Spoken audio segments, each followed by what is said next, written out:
Hello guys, welcome back to my channel Manasa Sourav lifestyle. তো তোমরা কেমন আছো? আশা করছি তোমরা সবাই ভালো আছো, আমিও ভালো আছি।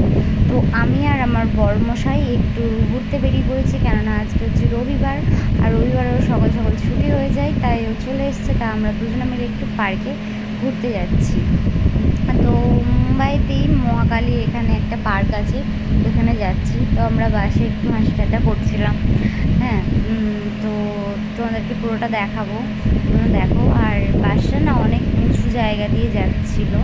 হ্যাঁ, তো এদিকে তো সব পাহাড়ি এলাকা, তার জন্য বাসটা কেমন দুলছিল দেখো।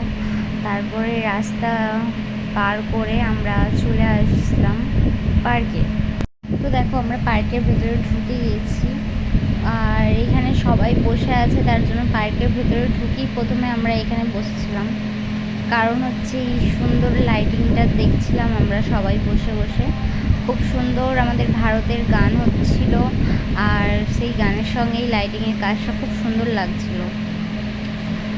তারপরে আমরা চারিদিকটা ঘুরলাম। আর এখানে না আমাদের বাঙালির মানে খুব সুন্দর আগেকার দিনের যারা ভারতনাট্যম করতো, তারপরে কুমোর থেকে শুরু করে কুমোরের যেসব সিনারিগুলো সব কিছু না এই গোটা পার্কে আছে। তোমাদের পুরোটা তো মানে দেখানো হলো না, ছোটো ভিডিও করেছি তাই।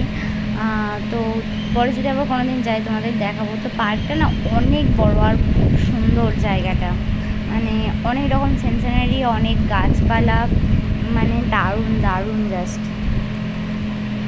তারপর বেরিয়ে ছোলা ছোলা ছকা বা ছোলা শুদ্ধ কিছু একটা বলে, আমরা কিনলাম।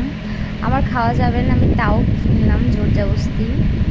আর তারপরে লস্যির দোকানে চলে এসেছি, লস্যি। আর আমার বরকে দেখাচ্ছিলাম যে আমার এই কালাকাঁদ, মানে এটাকে কালাকাঁদ বলে, এই মিষ্টিটা আমাকে কিনে দাও।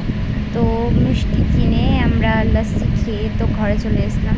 তো আজকের মতো ভিডিওটা এই পর্যন্তই, বাই।